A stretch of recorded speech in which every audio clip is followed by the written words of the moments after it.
जय जिनेन्द्र, जय श्री महाकाल। हम मारक भाव से संबंधित फल के श्लोक पढ़ रहे थे। हमने आगे के श्लोक में छोड़ा था कि 12वें भाव की मालिक की दशा में मृत्यु तुल्य कष्ट मिलता है। अब हम आगे का श्लोक पढ़ेंगे, उसी को आगे ले जाते हुए अलाभे पुनरेतशाम संबंधेन व्ययशितु कविच्छुभानां च दशा अष्टमेश दशासु च आलाभे पुनरेतशाम। मान लो 12वें भाव के मालिक की दशा भी शुभ चली गई, लाभ मिल गया उसमें भी, तो संबंधेन व्ययशितु, तो व्यय भाव के मालिक ने जिससे संबंध बनाया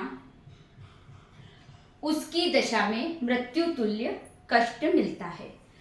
कविच्छुभानां च दशाष्टमेश दशासु।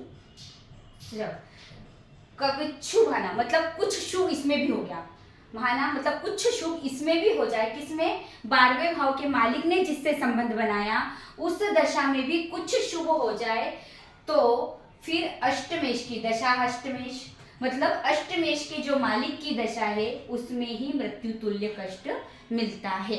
हमने वहां छोड़ा था 12वें भाव के मालिक की दशा में मृत्यु तुल्य कष्ट मिलता है। 12वें भाव का मालिक है हमारा कौन?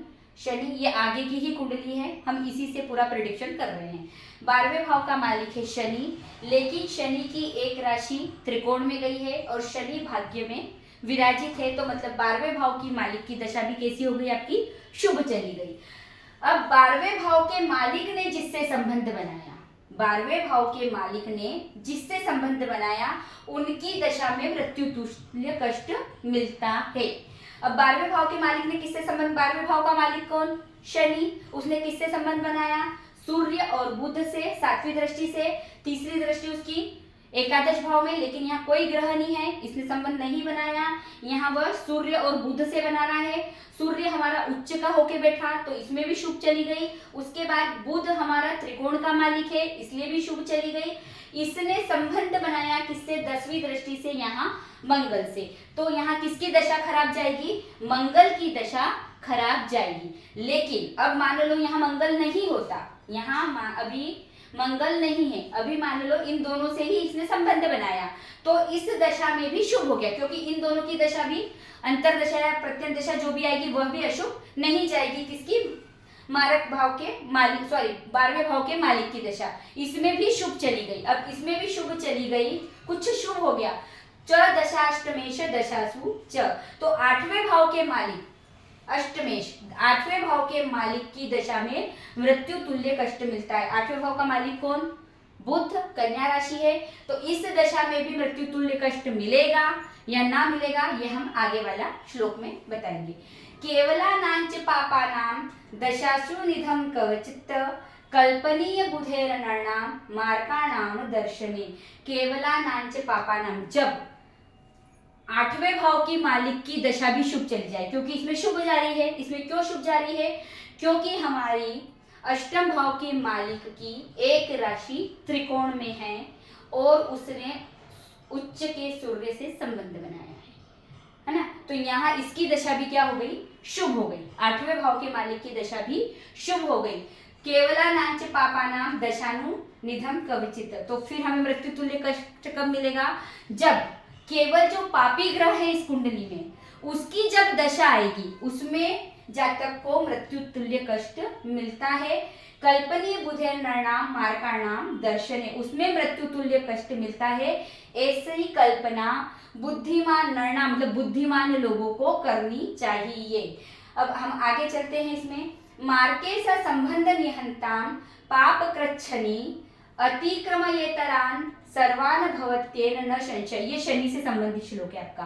मार्के स संबंध निहंता, मारक भाव से, मार्के स संबंध निहंता, मारक से कौन संबंध बना ले? यदि शनि मारक भाव के मालिक से संबंध बना ले तो सबसे खराब दशा, पापी शनि अगर इससे संबंध बना ले तो सबसे ज्यादा खराब दशा शनि की जाती है, इसमें कोई संशय नहीं हो, और वह शनि पापी होकर अकेला कुंडली में बैठा हो। अब हम इसको पूरी कुंडली के द्वारा समझ लेते हैं। यहाँ हमने बिठा दिया अब मंगल, ये वीडियो थोड़ी सी बढ़ी जाएगी, मैं आगे से ही बोलती हूँ वापस से।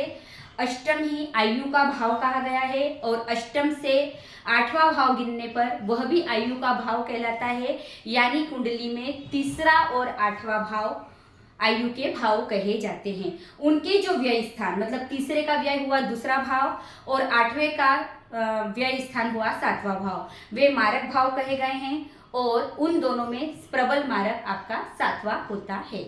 आगे हम चले थे, उसके बाद मार्केश की दशा मृत्यु तुल्य कष्ट देने वाली होती है, लेकिन उसकी दशा शुभ चली जाए तो मार्केश जिनसे संबंध बनाता है उनकी दशा में मृत्यु तुल्य कष्ट होता है। वह भी दशा अच्छी चली जाए तो कुंडली में जो 12वें भाव का मालिक है उसकी दशा में मृत्यु तुल्य कष्ट मिलता है, लेकिन वह भी कुछ शुभ हो जाए तो 12वें भाव का मालिक जिनसे संबंध बनाएगा उनकी दशा में मृत्यु तुल्य कष्ट मिलता है। वह भी दशा अच्छी चली जाए तो अष्टम का जो मालिक है उसकी दशा में मृत्यु तुल्य कष्ट मिलता है।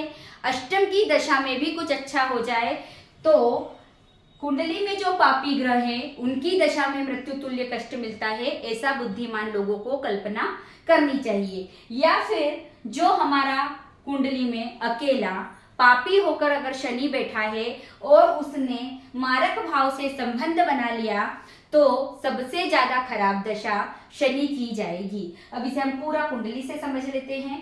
सबसे पहले था हमारा मार्केश ने जिससे संबंध बनाया, मारक भाव की दशा में मृत्यु तुल्य कष्ट मिला, तो मारक भाव की दशा हमारी शुभ चली गई। क्यों चली गई? क्योंकि मारक भाव का स्वामी कहाँ गया? कुंडली में त्रिशा में उच्च का होकर गया, तो इसकी दशा शुभ गई। उसके बाद मारक भाव ने जिससे संबंध बनाया, किससे संबंध बनाया? शनि से बनाया और बुध से बनाया, तो बुध त्रिकोण का नेता है और शनि भी त्रिकोण का नेता है, तो इसकी दशा भी शुभ चली गई। अब 12वें भाव के मालिक में मृत्यु तुल्य कष्ट देखना है।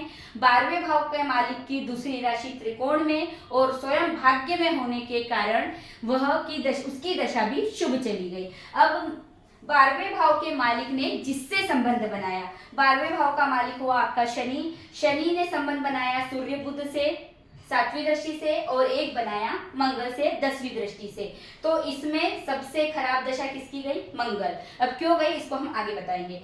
उसके बाद है अगर इसकी दशा भी शुभ चली गई, क्योंकि मंगल से अगर अभी ये संबंध ना बनाए, इन दोनों से संबंध बनाए तो इसकी दशा भी शुभ चली गई, तो कुंडली में जो 8वें भाव का मालिक है उसकी दशा में मृत्यु तुल्य कष्ट मिलेगा। अब कुंडली में 8वें भाव का मालिक कौन हुआ आपका? बुध। बुध की दूसरी राशि कहाँ है? त्रिकोण में, और सूर्य उच्च के सूर्य से संबंध बना रही है, तो यह भी दशा शुभ चली गई। तो कुंडली में जो पापी ग्रह है, अब कुंडली में पापी कौन दिख रहा है? सिर्फ मंगल दिख रहा है, क्योंकि मंगल त्रिशडाय एक तो तीसरे भाव का और एक दशम भाव का मालिक है और षष्ठम भाव में नीच का होकर विराजित है। तो किसकी दशा खराब समझनी चाहिए? मंगल की दशा खराब समझनी चाहिए, ऐसा बुद्धिमान लोगों का कहना है। मार्के से संबंध निहंता, मार्के से संबंध निहंता पाप प्रच्छनि, यदि शनि अकेला होकर कुंडली में पापी होकर बैठा हो, तो शनि हमारा अकेला होकर कुंडली में पापी होकर नहीं बैठा है, क्योंकि इसकी दूसरी राशि कहाँ है?